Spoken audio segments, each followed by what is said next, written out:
Welcome to The Deep Dive. For those of you who track, the real bones of the internet, hearing about a new subsea cable is always, well, it's a big moment. We talk a lot about the digital age, right? But we rarely look underneath, literally beneath the ocean to see what makes everything work. Imagine if your apps lagged all the time or video calls kept dropping. Yeah, or if AI progress just hit a wall because data couldn't move fast enough. Exactly. So today, we're pulling back the curtain on a huge hidden engineering project designed to stop that happening. It's the Sol transatlantic cable. That's right. And our mission for this deep dive is really to unpack what Sol is, where does it connect, why is this latest Google Cloud investment under the Atlantic such a big step for, well, everything from streaming movies to developing AI. And what it means for people, for businesses all over the world. This is super timely, too, because Google Cloud literally just announced this today, July 9th, 2025. Hot off the press. And a little detail, Sol, it means sun in Spanish and Portuguese, sort of a nod to its landing points in warmer places. It's interesting, isn't it, how these huge, sort of abstract global connections, they actually turn into really concrete benefits, things you can feel. Right. We're talking about this massive underwater project, but ultimately it means your cloud apps run faster, your digital life feels smoother. Okay, so let's dig into that. We know Sol is a new transatlantic subsea cable, but what's really new about it compared to other projects? What's its main job? That's a key question. So yes, it's a new cable, but its real distinction is, I think, its strategic connections. Yeah. Sol is specifically designed to link the U.S., Bermuda, the Azores, and Spain. Right. Its main purpose. To seriously boost capacity and, crucially, reliability for Google's huge global network. And when we say Google's network, we mean over, 40 Google Cloud regions worldwide. Wow. Yeah, like massive digital hubs processing just tons of data. So Sol is like a major new superhighway connecting key spots. It helps data travel incredibly fast to meet that rocketing demand for Google Cloud and AI services, across the U.S., Europe, everywhere. And it's worth mentioning, too, the whole cable's being made right here in the U.S. So clearly a big jump in just raw capacity. But like you said, the world already has a lot of cables crisscrossing the ocean floor. What's the strategic thinking behind Sol? Is it part of a bigger plan for, network resilience? Oh, absolutely. Sol is actually the final piece in what Google is calling its unique investment in transatlantic resiliency. Okay. It works together with another key cable system called Nuvem. Ah, Nuvem. Yeah. So the two systems, they interconnect on land, terrestrially in the U.S. and over in Iberia, Spain and Portugal, and also in Bermuda and the Azores.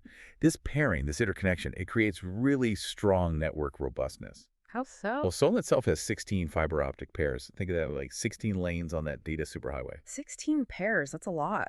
It is. It's a huge leap in capacity, Okay. carrying just mind-boggling amounts of data all at once.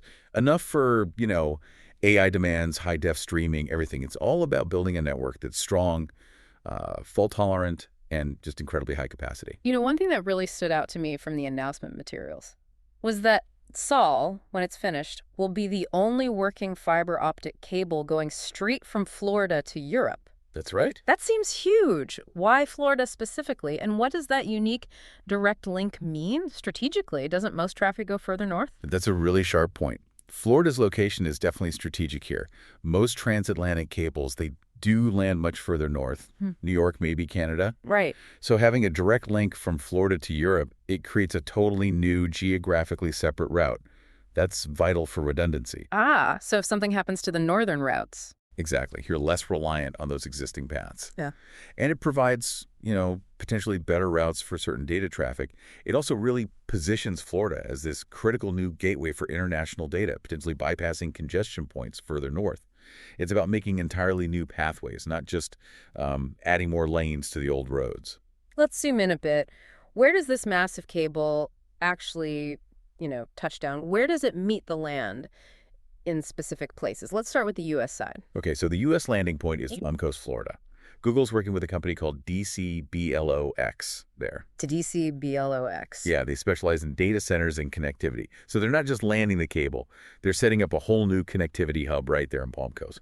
And beyond that, they're building out a land route, a terrestrial route, linking Palm Coast up to Google's cloud region in South Carolina. Got it. And the local leaders, they're clearly thrilled. You had Florida's Secretary of Commerce, J. Alex Kelly, calling a testament to the state's commitment to tech investment. And Palm Coast's vice mayor, Teresa Carli Pontieri, she said it's more than just infrastructure. It's a gateway to global connectivity, attracting new industries. Sounds like a big local impact. Definitely. And Chris Gatch from DC BLOX put it nicely. He said it enhances Florida's position as a nexus for global communications. Okay, let's hop across the Atlantic then. Where does Sol surface in Europe? What's happening in Spain?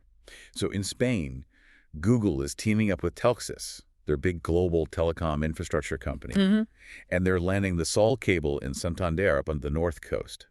This move really helps integrate the Google Cloud region down in Madrid even further into the global network. And the reaction there, similar enthusiasm. Very similar. Santander's mayor, Gemma Igual, talked about how vital digital connectivity is now for economic and social progress, how it attracts investment, talent, tech companies. Makes sense. And Telxus' CEO, Mario Martin, he said they're delighted to support Google, calling it a key milestone that will boost transatlantic connectivity, boosting capacity, reliability, and resilience. That word again, resilience. Yeah, resilience seems key. Now, besides the U.S. and Spain, Sol also connects to Bermuda and the Azores. They're much smaller islands. Why are they so important in this huge Atlantic network? They are incredibly significant. Think of them as crucial stepping stones or maybe strategic junctions right in the middle of the Atlantic. Okay. Artur Lima, who's the vice president of the government of the Azores, he welcomed the investment, said it fits perfectly with their vision of the Azores as a really important strategic hub for digital links between Europe and North America. Right, a mid-Atlantic hub. Exactly. And similarly, over in Bermuda, Alexa Lightbourne, the Minister of Home Affairs, she said this further establishes Bermuda as a digital hub in the Atlantic. She highlighted how it fits their strategy to make Bermuda a leading place for tech companies. And even from mainland Portugal, the Minister of Infrastructure and Housing, Miguel Pinto Luz, he stressed that expanding this kind of subsea infrastructure is essential for the government. He noted Sol will increase resilience and meet that growing demand for digital infrastructure in Portugal and Europe generally.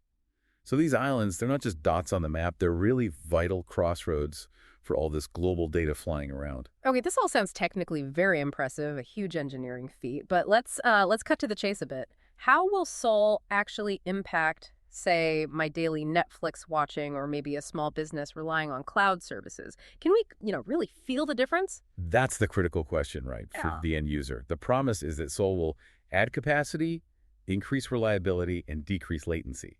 Okay, latency, that's the delay, right? Exactly. Latency is that annoying little lag before something starts happening online. So cutting latency means, for you personally, those tiny frustrating pauses in video calls or online games should pretty much vanish. Oh, that sounds good. Yeah.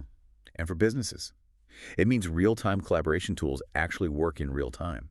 It means processing huge global data sets for things like AI models or complex analytics happens much, much faster. So things just feel quicker, more responsive. Snappier is a good word.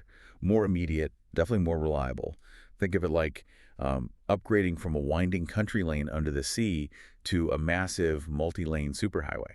That's kind of the scale of the improvement Sol brings. And connecting this back to Google's bigger picture strategy for its global infrastructure, how does Sol fit in there, especially thinking about the massive demands of AI that everyone's talking about? Likely. So working alongside Google's other big cable projects, you mentioned Nuvem, there's also Fermina, Equiano, Grace Hopper. It really helps cement these key locations across the Atlantic as essential connectivity hubs. Right. Strengthening that digital backbone, it directly helps local economies, attracts investment, creates high-tech jobs like we heard from the local leaders. But there's a wider, absolutely critical purpose too. It's about making sure the network is robust enough, fast enough, and has low enough latency to handle the next generation of services, especially things like generative AI. So AI needs these kinds of superhighways. Absolutely. The benefits of AI, they can only really reach people and businesses everywhere if the underlying network, the pipes, can handle the colossal data flows these technologies create. Sol is really a foundational piece for that future. So recapping then, the Sol cable, it's a huge step forward for our global digital infrastructure. It's boosting connectivity, strengthening resilience, increasing speed across the Atlantic. It's a major upgrade. Yeah. We often talk about living in a digital age, but Sol is a powerful reminder that so much of its foundation is actually deeply physical. It's real hardware lying there on the bottom of the ocean. Invisible infrastructure, but absolutely essential. Which makes you think, What does this constantly growing network of hidden cables really mean for the future, for our global digital society, for the innovations we haven't even imagined yet, and for how much we rely on instant worldwide communication? It's a profound question. It is something to consider the implications of this kind of deep sea infrastructure on your own daily digital life and how interconnected we've all become.